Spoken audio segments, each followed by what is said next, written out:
چنانچہ واقعہ کتابوں میں لکھا ہے کہ دو شیطان آپس میں ملے، ایک بڑا موٹا تازہ تھا، مشٹنڈا تھا، اور دوسرا بہت ہی دبلا پتلا تھا۔ تو اس نے پوچھا مشٹنڈے نے کہ سناؤ بھائی تم کیوں اتنے کمزور ہو؟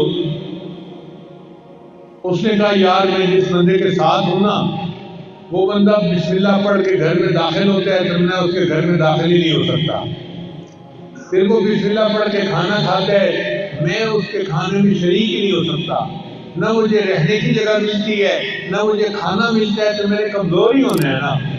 تو اس پر جو موٹا شیطان ہوتا ہے نا، وہ کہکا لگاتا ہے اور کہتا ہے کہ اچھا میں تو کافر کے ساتھ رہتا ہوں، اس کو بسم اللہ کا پتہ ہی نہیں، میں اس کے گھر میں بھی اس کے ساتھ داخل ہوتا ہوں اور میں اس کے کھانے میں بھی شریک ہوتا ہوں، اور جب وہ اپنی بیوی سے ہم مصری کرتا ہے میں بھی اس کی بیوی کے ساتھ ہم مصری میں شریک ہوتا ہوں، اس لیے اس کی اولاد نافرمان پیدا ہوتی ہے۔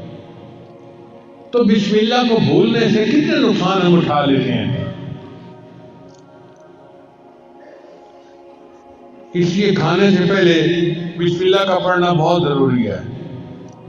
یہ مومن اور کافر کے شیطان کی جو ملاقات ہے، یہ عبداللہ بن مسعود نام ایک صحابی ہیں، وہ فرمایا کرتے تھے۔